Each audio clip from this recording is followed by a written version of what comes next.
Hey guys, it's Siobhan with To Kitty and Beyond. Welcome back to my channel. If it's your first time here, hi, I'm Siobhan. I'm an intuitive tarot therapist, a spiritual counselor, and a Reiki master practitioner. So today I wanted to do a little quick energy update on what's going on in the collective right now. I know I've been kind of quiet about it because I wanted to sort of sit back and see what was going to happen.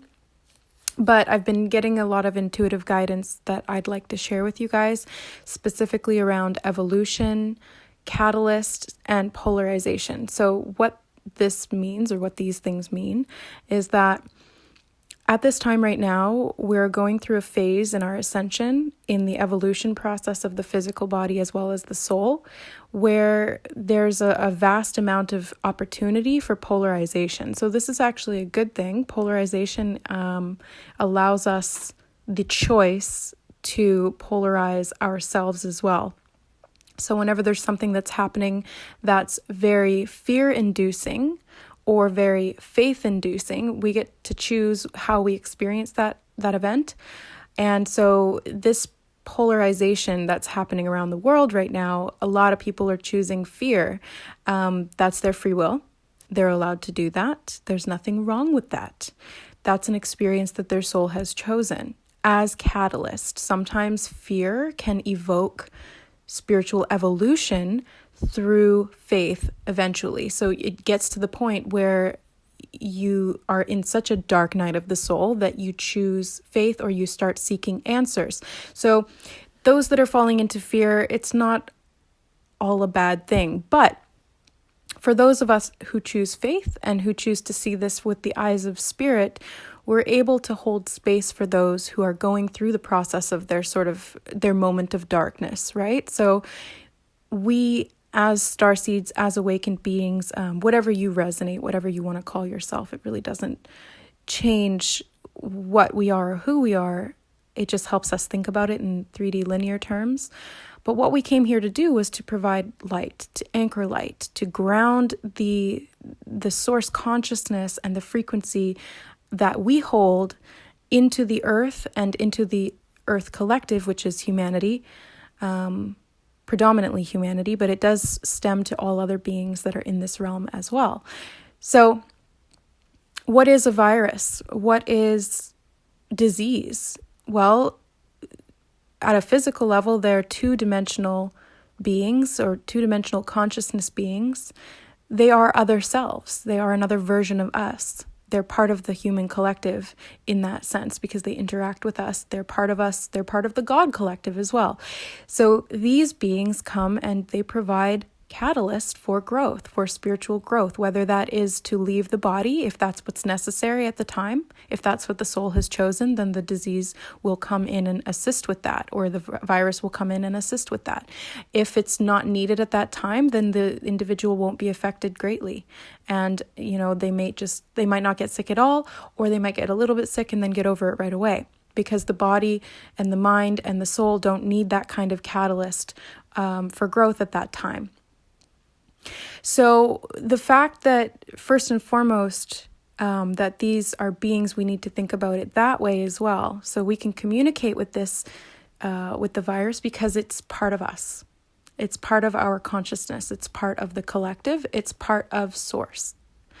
Second of all, we can protect ourselves by staying in high vibration, and not doing this out of fear either. It really is just about faith. It's trusting that everything is unfolding exactly as it needs to be, that we are protected, and that we are helping to protect those that we love as well, including the whole rest of the collective, because we're all one. That's universal love. That's unity consciousness. So I really feel that this catalyst is going to help humanity to evolve at a physical and spiritual level, because those two are so intertwined that they're almost inseparable.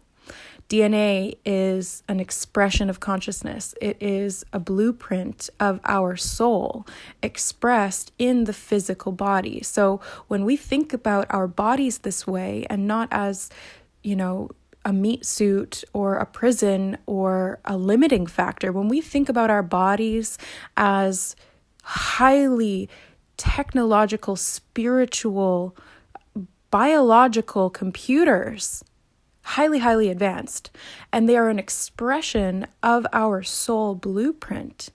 Not just our soul blueprint in this life, but our soul blueprint from all of the experiences that we've ever had. Our DNA holds everything, and it holds what we've programmed it to hold, to experience in this life. So if there are negative things that are being turned on in the DNA, they're being turned on for a reason. If there's dis-ease in the DNA, it's there for a reason. It's a catalyst for growth. It's bringing these things to your awareness so that your soul can experience them and work with them and grow from them. So it's freeing ourselves from these limiting 3D concepts of survival and fear of death and being consumed by the limitations that are perceived by the physical body, when really in reality the physical body is extremely freeing. It can help us to, or rather it is helping us to understand ourselves more at a spiritual level. And again, it seems paradoxical because how can something that is so seemingly inherently unspiritual be helping us to grow spiritually? But that's always just the illusion. It's all one. So the body and the soul are the same thing. The mind and the soul are the same thing. It's all one. So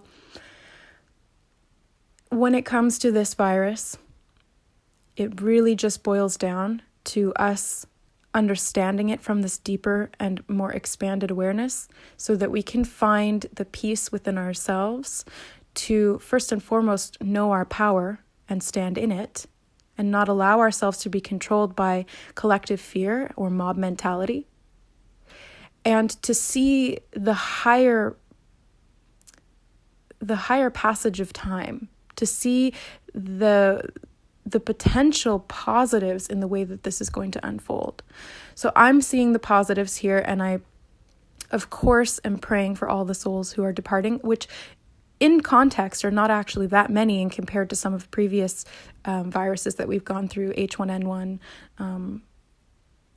SARS, etc. So these kinds of things are, it's perspective, it's context, it's all relative. So it's really just the pandemic is more so the fear than the actual virus itself. But that doesn't, it doesn't deny the fact that there are deaths around that. But again, it's freedom of will, it's freedom of choice. These beings have chosen to leave at this time at a soul level, maybe not at a conscious level, but at a soul level they have. So we just have to honor that and hold space for the world at this time, because those of us who are aware have the power to do so.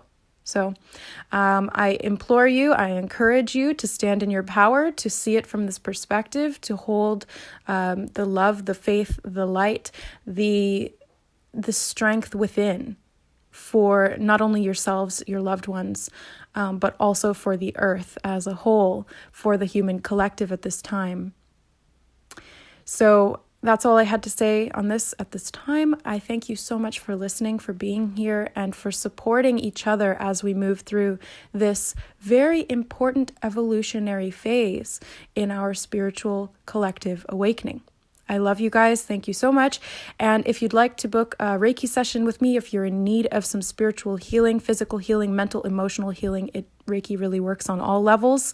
The information is in the description box below this video. You can hit the show more button if you're on a computer, or the little inverted triangle if you're on your mobile device, and you will get a drop-down list of all of my services and offerings. I also do tarot readings if you're looking for guidance around a specific situation, or you just want to see if there's any messages from Spirit that want to come through for you at this time.